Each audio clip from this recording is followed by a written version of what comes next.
Corporate life होती है, but कई बार वो चीजें बड़ी कॉम्प्लिकेटेड भी होती है। वहाँ का जो एटमॉस्फेयर होता है वो अलग होता है, काम करने का तरीका अलग होता है। तो कौन कौन सी चीजें हैं जिसे हमें फॉलो करना चाहिए जिससे ये जो जर्नी है वो स्मूथ हो सके? कॉर्पोरेट जगह एक प्रोफेशनल जगह है जहाँ पे आपसे प्रोफेशनल एक्सपेक्टेशंस हैं। घर से हम लोगों के सबके घर के बैकग्राउंड अलग है, पर हम उस कॉर्पोरेट में जाके उस कॉर्पोरेट का भाव को इनकॉर्पोरेट कर लेते हैं। बिल्कुल एकदम उसी में रम उसी में, हाँ, उसी में होता है। तो आप मुझे ये बताइए कि जैसे आपके पास जो क्लाइंट आते हैं कॉर्पोरेट लॉयर हैं, तो आपके पास किस किस तरह के मतलब कॉर्पोरेट को लेकर आते हैं? हमारे पास बहुत टाइप के आते हैं। जैसे कॉर्पोरेट में हम लोग टेक्नोलॉजी ट्रांसफर करते हैं, एग्रीमेंट्स करते हैं। तो जैसे कोई मान लो विदेशी कंपनी है जिनके पास कोई एक ऐसी टेक्नोलॉजी है जो इंडिया में लॉन्च करना चाहते हैं, तो दो कंपनीज का मर्जर्स कराना। अच्छा, वो सारे काम। हाँ, कि उनका ड्यू डिलिजेंस करना, इससे पहले वो मर्जर करें।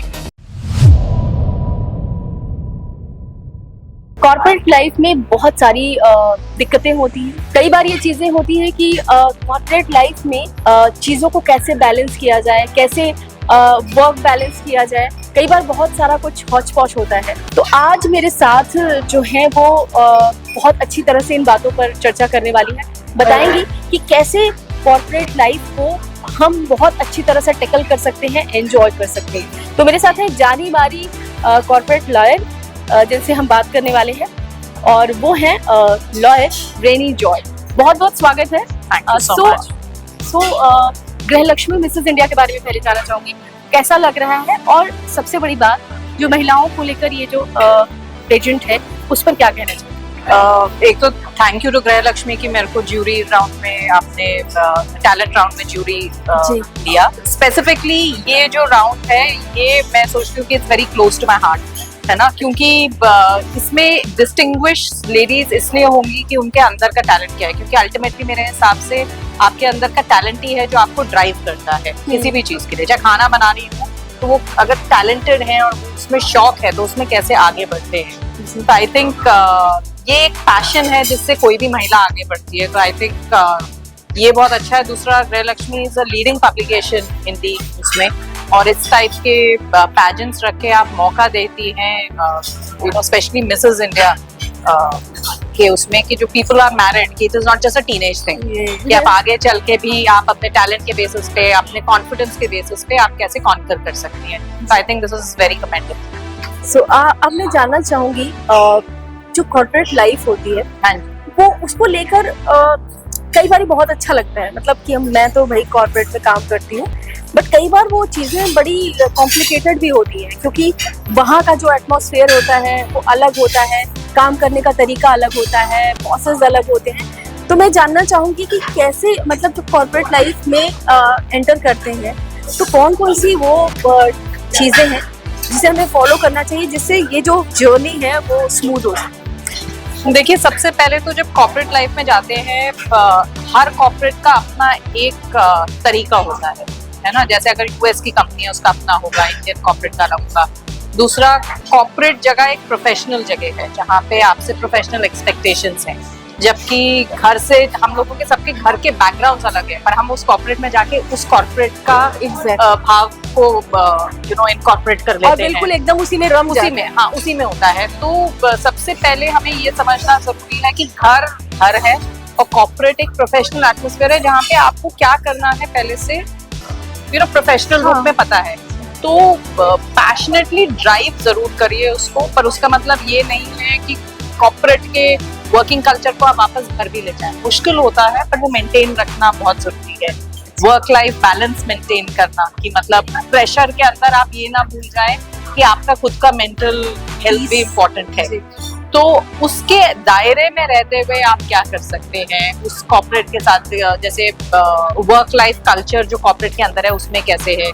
बहुत सारे लोग, स्पेशली वुमेन, जब ऐसे बैकग्राउंड से आती हैं जहाँ पे उनको घर में अलाउ नहीं किया जाता कि वो आदमियों से बात करें, पर जबकि आप कॉर्पोरेट वर्ल्ड में जब एंटर करेंगी वो बिल्कुल उल्टा होता है। वहाँ पे मैक्सिमम नंबर ऑफ लोग मेल होंगे, है ना। तो उसके साथ कैसे डील किया जाए, उससे कैसे बात की जाए ताकि रिस्पेक्ट रहे और वो किसी और तरीके से भी ना लिया जाए। तो वो बैलेंस मेंटेन करना और उस ऑपोजिट सेक्स के साथ बात करना किस फॉर्म में, आई थिंक वो इम्पोर्टेंट है। बिकॉज काम करते करते वो भी आपका एक परिवार बन जाता है। हाँ, बट उसमें एक संतुलित तरीके से रहना आई थिंक इम्पोर्टेंट है। तो वो समझना जब स्टार्ट ऑफ द करियर में अपने काम के अलावा आई थिंक बहुत इम्पोर्टेंट है, क्योंकि जब आप शुरू में ही वो चीज को ठीक से समझ लेते हैं तो आगे चल के प्रेशर्स कम भी रहते हैं। सो आपकी बातों से मुझे बड़ी सारी क्वेश्चंस आ गए दिमाग में, क्योंकि आपने बहुत क्लियरली आपने बताया। जैसे अभी आपने बताया कि वहाँ पर सब लोगों के साथ में मिलकर काम करना पड़ता है, सबके थॉट प्रोसेस अलग होते हैं। सो मुझे बताइएगा कि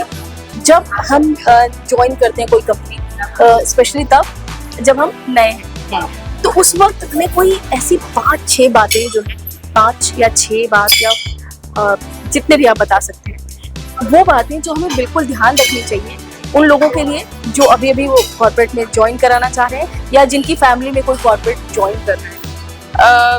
2-4 आई मीन जो मेरे को टॉप ऑफ द माइंड आता है, एक तो कॉर्पोरेट में क्या कपड़े पहनने का तरीका है ये समझना जरूरी है। बिकॉज अगर बहुत प्रोफेशनल है, क्लाइंट फेसिंग है, जैसे मान लो बैंक है, उसमें हर टाइप के लोग आते हैं, तो उनका डिक्टेट होगा कि आप जैसे है वैसे नहीं, आपको फॉर्मल रहना है। तो कपड़े पहनने पे ध्यान रखा जाए। उसका मतलब ये भी नहीं है कि ओवरडू कर दिया, उसका मतलब ये नहीं है कि अंडरप्ले कर दिया। तो उसका एक बैलेंस मेंटेन करके समझना जरूरी है।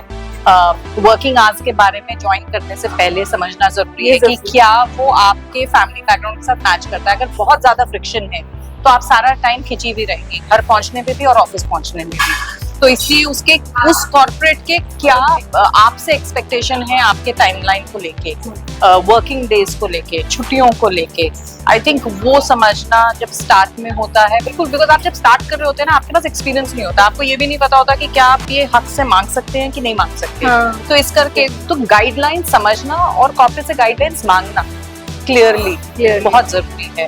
अगर हो सके तो मेरे हिसाब से आपसे कोई सीनियर 2-4 साल अगर आपको कोई उस कॉर्पोरेट में मिल जाए तो उनसे बात करना कि उनके एक्सपीरियंसेस कैसे रहे, तो वो भी बहुत हैंडी रहता है अगर हो सके। और आजकल के टाइम पे जब सोशल मीडिया ये है, लाखों तरीके हैं पहुंचने के या समझने के, किसी को फॉलो करके कि क्या होता है। देखो, क्योंकि हर जगह की अपनी एक, जैसे हर घर का अलग एक पॉलिसी है, हर ऑफिस का भी अपना है। तो जरूरी नहीं कि आप चाहें कि आप यहाँ हो। जैसे आप एडवर्टाइजिंग के फील्ड में जाके अगर अपना लाइफ वहां से शुरू कर रहे हैं तो वहाँ पे तो इराटिक आवर्स होंगे ही, लेट काम होगा, संडे को भी होगा, कई बार एक साथ 10-10 दिन का होगा, छुट्टी नहीं मिलेगी, 12 घंटे नहीं 14 घंटे होगा। पर क्या आप उसके लिए तैयार हैं?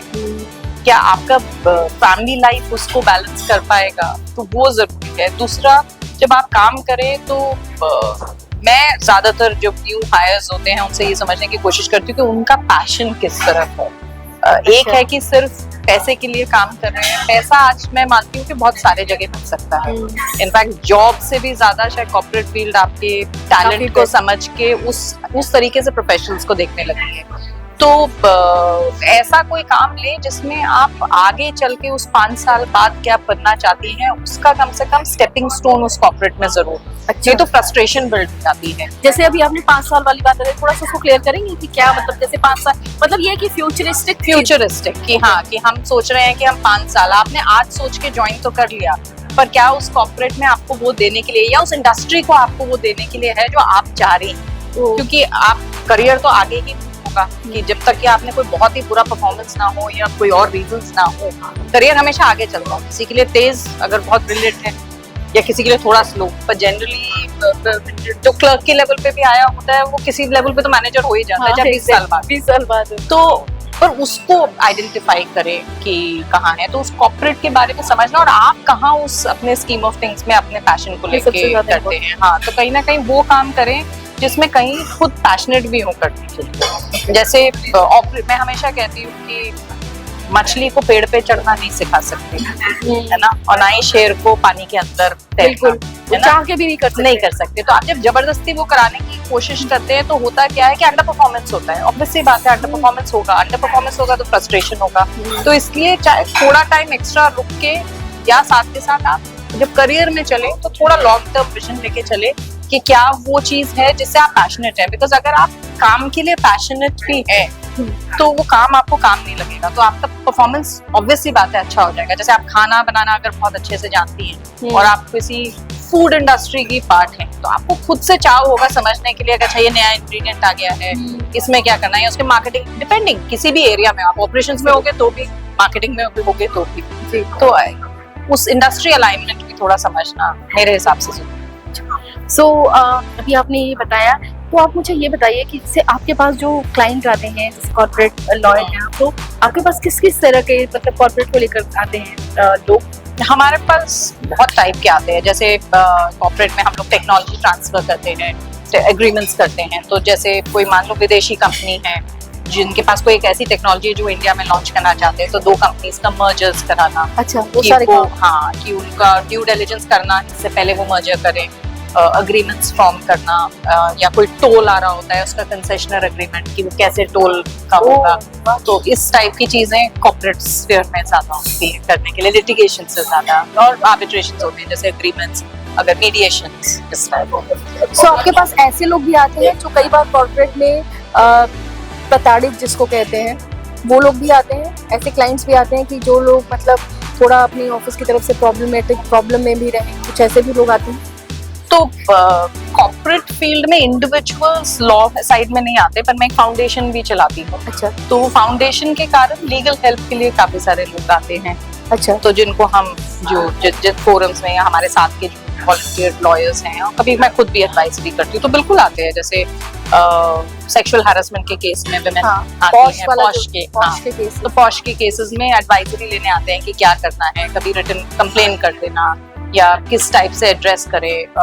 ऐसे लोग आते हैं जो पॉश नहीं है, पर जैसे जिनको मैटरनिटी के बेनिफिट नहीं मिले क्योंकि वो मैटरनिटी में चले गए, या आपको इक्वालिटी नहीं मिली है ना प्रमोशन में, तो वो अपील करेंगे अपने ऑफिस में या अपने राइट्स के लिए कैसे करें, तो उसके ऊपर एडवाइस भी, तो उस टाइप के लोग जरूर आते हैं। अच्छा, उस तरीके से। हाँ। सो कॉर्पोरेट लाइफ में जैसा कि भी आपने बताया, बहुत सारे टिप्स आपने दिए, इसके अलावा मैं जानना चाहूँगी कि कॉर्पोरेट कल्चर को मतलब जैसे भी आपने बताया कि बहुत सारे अलग अलग होते हैं, मतलब अलग अलग होते हैं, बट कॉर्पोरेट कल्चर को समझने के लिए अगर मैं आपसे टिप्स मांगूं कि जब आप मतलब जैसे जॉइन वाला तो अभी आपने बताया, इसके अलावा और कौन सी चीजें हैं जो हमें जाननी जरूरी है? एक तो आपने बहुत सारी चीजें उसमें बताई, कुछ और चीजें जो आप ऐड ऑन करना चाहती हैं? कॉर्पोरेट में आपको मेरे ख्याल से ज्योग्राफिकल लोकेशंस के बारे में भी जानना जरूरी है। ट्रांसफर कहाँ हो सकता है, बहुत प्रॉब्लम्स आते हैं उसमें। अच्छा। उस एरिया में जैसे कंट्री का ट्रांसफर है या स्टेट वाइज ट्रांसफर है। लेबर लॉज को लेके जानकारी जरूरी है। अगर वो किसी वर्कर उसमें आते हैं तो लेबर लॉज क्या गवर्न करते हैं आपके लिए, सर्विस लॉज क्या गवर्न करते हैं, तो ये सारी चीजें कहीं ना कहीं जानना। तो टिप्स में तो मैं यही कहूंगी कि अपने जो भी कॉन्ट्रैक्ट आपने साइन किया है, कॉन्ट्रैक्ट का मतलब है कि आपको जॉब ऑफर भी आया है और उसमें साइन कर रहे हो, वो आपके और एम्प्लॉयर के बीच एक कॉन्ट्रैक्ट है, उसको अच्छे से पढ़ो, उसको अच्छे से जरूर पढ़े, बिकॉज वही है जो आपको डिफाइन करेगा कि आप कहाँ तक अपने राइट्स के लिए कर पाए। अच्छा, मुझे एक चीज और बताइएगा, जैसे कॉर्पोरेट लॉयर बनने के लिए क्वालिफिकेशन क्या होनी चाहिए अगर कोई करियर बनाना चाहे कॉर्पोरेट लॉ की पढ़ाई करनी है, उसमें LLB करना है, स्पेशलाइजेशन कॉर्पोरेट लॉ में, स्पेशलाइजेशन LLM कर लिया, या किसी कॉर्पोरेट LLB करके आप किसी कॉर्पोरेट लॉ फर्म के साथ जुड़े रहे तो उसके एक्सपीरियंस के साथ भी होता है, पर ज्यादातर लोग LLM कर ही लेते हैं। ठीक है। अब एक महिलाओं से जुड़ी सवाल, लास्ट सवाल, आप वर्क लाइफ बैलेंस कैसे करती है? मैं वर्क लाइफ बैलेंस अपने डे को प्लान करके, वीक को प्लान करके, थोड़ा प्लानिंग के हिसाब से चलती हूँ। जल्दी उठती हूँ तो मेरे को हेड स्टार्ट मिलता है अपने पर्सनल टाइम के लिए, है ना, सुबह बहुत जरूरी है। हाँ, तो ताकि दूसरे लोग जब हों उससे 2 घंटा पहले, तो वो हमारा मी टाइम, लोगों का सक्सेसफुल मंत्र जो है, तो वो तो मैं जरूर कहूंगी टाइम से सोना। पर क्योंकि वर्क लाइफ ऐसा होता है, सोशल एंगेजमेंट्स भी रहते हैं, तो ये तो नहीं कह सकते कि हर बार, क्योंकि हम लोग इवेंट्स में कभी जा रहे हैं, कभी कोई चीज है, काम भी कई बार बहुत लेट हो जाता है। बट मैं एक थंब रूल अप्लाई करती हूँ कि जहां तक हो सके, अगर कोई प्रेसिंग इशू ना हो, कि मतलब कोई बिल्कुल ही कोई अरेस्ट ही हो गया मेरा क्लाइंट, हाँ, जिसको तो जरूरत पड़ गई, या कोई बिल्कुल ऐसा मिसहैप हो गया ऑफिस का, मैं जनरली 9 साढ़े 9 के बाद कोई ऑफिशियल कॉल्स नहीं उठाती हूँ। फ्रेश हालांकि मैं बैठी हूँ ऑफिस में तो बात अलग है, बट मैं हाँ एक बार घर एंटर करती हूँ तो वो एक टाइमलाइन होता है। शायद शुरू में नहीं हो पाता था, पर अब मैं बहुत मेंटेन करती हूँ कि अगर ऑफ है तो ऑफ है। अगर मैं सबको बता के जा रही हूँ मैं वेकेशन में हूँ, मेरा ऑटोमेटेड मैसेज ईमेल पे चला जाता है, तो चाहे 7 दिन के लिए जाऊँ, मैं ये बोल के जाती हूँ कि बिल्कुल ही कोई ऐसी इशू ना हो जो 7 दिन मेरे लिए वेट ना कर सके, बस नहीं तो मैं नहीं लेती, तो कम से कम वो टाइम मेरा अपना हो जाता है। बहुत ही अच्छी जानकारी आपने दी, thank you very much. Thank you so much. बहुत सारे लोग हैं बहुत सारे ऐसे लोग हैं रवि जो इस बारे में जानना चाहते हैं, क्योंकि कॉर्पोरेट लाइफ में ऐसी बहुत सी औरतें हैं, बहुत सारी औरतें हैं जो जानना चाहती हैं। तो आपने बहुत अच्छी जानकारी दी, इस छोटी सी वीडियो में हमने बहुत सारी बातें कर ली। Thank you so much. So ये वीडियो काफ़ी इंटरेस्टिंग होने वाला है, ये पूरा वीडियो देखिएगा, बहुत ही छोटा है। कॉर्पोरेट में अगर आप अपनी जर्नी शुरू करने जा रहे हैं तो ये जो थंब रूल है वो ध्यान रखिए कि कैसे जो है वो कॉर्पोरेट लाइफ की शुरुआत कर सकते हैं, वर्क लाइफ बैलेंस कैसे कर सकते हैं, और रेनी जो है वो भी वर्क लाइफ बैलेंस किस तरह से करती हैं वो भी उन्होंने बताया। सो इस वीडियो को बहुत सारा प्यार दीजिएगा, इसे लाइक कीजिएगा और हमारे चैनल गृहलक्ष्मी को सब्सक्राइब जरूर कीजिएगा। तब तक के लिए bye bye and take care.